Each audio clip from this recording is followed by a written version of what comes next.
Making college affordable is one of the most important steps we can take toward completing our economic recovery and ensuring a path to the middle class for all Americans.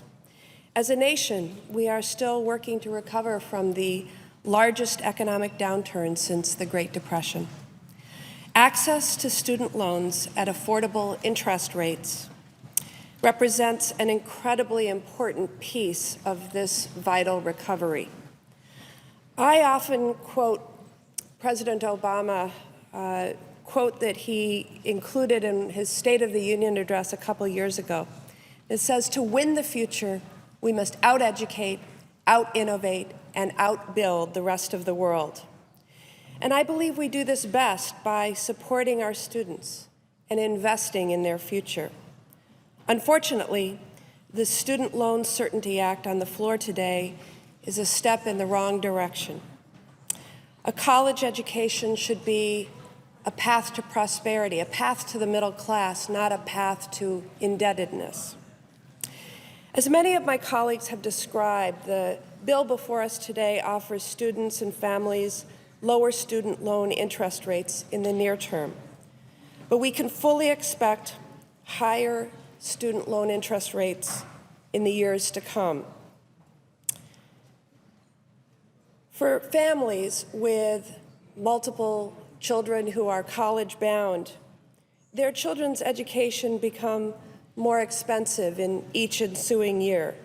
And this means that under this plan, a current freshman in college may get a decent student loan interest rate for a few years, but a current freshman in high school will end up with rates much higher than the cap contained in current U.S. law.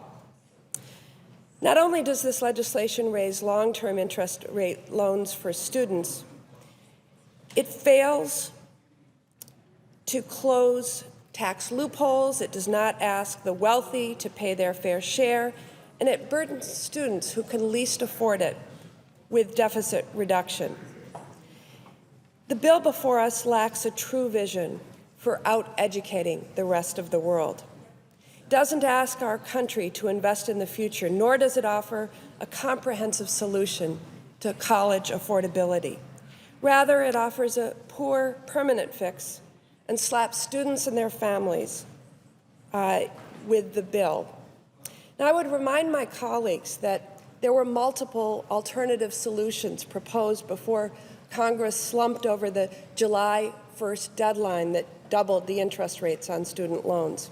I supported two measures offered by my colleague from Rhode Island, Senator Reed, that would have paid for lower interest rates for students by closing tax loopholes for the very wealthy in our country. The Senate twice voted on Senator Reed's proposals, and they received a majority vote each time. We're also making a good faith effort to address the shortcomings of the bill before us, to work toward a deal that would be a true win for students and their families.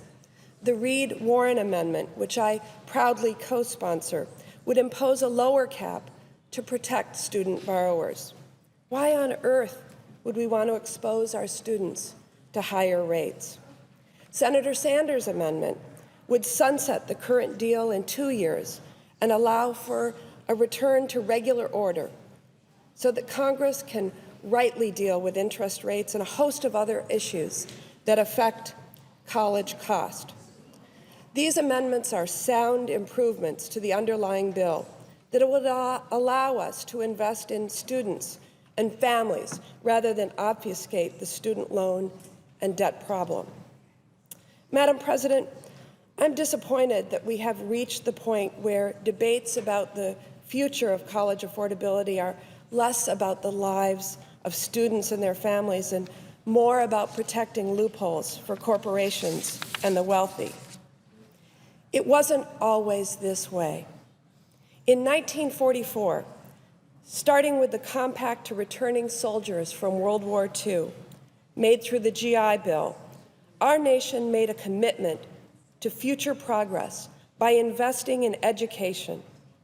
Between 1944 and 1951, 8 million veterans received education benefits, including many former distinguished members of this body. In 1958, President Dwight Eisenhower, a Republican, signed the National Defense Education Act, providing loans for college students and funds to encourage young people to enter teaching careers, the precursor to our current program for student loans. President Lyndon Johnson built upon this legacy. A cornerstone of the Great Society was a path to the middle class through a college education. The Higher Education Act of 1965 gave us the Federal Student Loan Program, known today as the Stafford Loan Program, and the Educational Opportunity Grant Program, known today as the Pell Grant Program. This generation of American lawmakers lived in trying times, winning a war, fulfilling the dream of the civil rights movement. Yet they still had the foresight to make the hard choices, the choices necessary to invest in the future, our future. Legislation that I supported as a member of the House of Representatives built on this investment and lowered the subsidized Stafford loan rate to 3.4%, which was the rate that students borrowed until July 1st. We recognize that investing in students is important, and lowering rates is a part of that investment. The fact that state investment in higher education has declined significantly over the past decades has caused to exacerbate the problem, particularly as states struggle to balance their budgets in these tough economic times. Their investments in students have decreased, meaning higher tuition, fewer grants, and fewer scholarships. I hear regularly from Wisconsin students, the cost of higher education in my state puts college out of reach for some. 30 years ago, undergraduate tuition at the University of Wisconsin-Madison was about $1,000. Today, it's well over $8,000. And it's not just my home state of Wisconsin. Across the country, tuition at public four-year colleges has tripled. This all means that more students are borrowing through federal student loan programs to cover the higher cost of a higher education. For students at the University of Wisconsin system, unmet needs after grants and scholarships is over $9,000, nearly doubling in the last decade. Yet the federal government limits on subsidized loans have remained relatively stagnant over the past 30 years.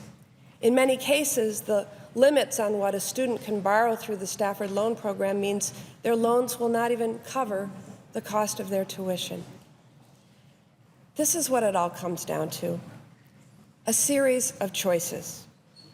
Are we going to sacrifice the progress of our next generation because we are unwilling to do the hard work and make those tough choices now? Are we going to gradually chip away at the ladders of opportunity put in place by the generations before to lift Americans into the middle class and out of poverty? Do we ask the wealthy to pay a little bit more? Do we ask corporations to pay their fair share? Or do we say to students that you're on your own, sink or swim? I say to students across Wisconsin and this great country, we should all be in this together. We must continue this compact from one generation to the next. The veteran who was educated on the GI Bill wants to see his neighbor's children be able to afford to attend college. The teacher who earned her education through the Pell Grant Program wants the same opportunity there for her students. The mother who attended college through the Stafford Loan Program does not want to see her savings for retirement depleted or her children's sapped with debt. I will reject sacrificing the progress of the next generation because we are unwilling to do the hard work and make the hard choices now. I reject shortchanging the next generation of young Americans by making college more expensive and then using the profits from their high interest rates to pay down the deficit, particularly when we ask the wealthiest to contribute nothing. If we are to win the future, we must make the hard, important choices now.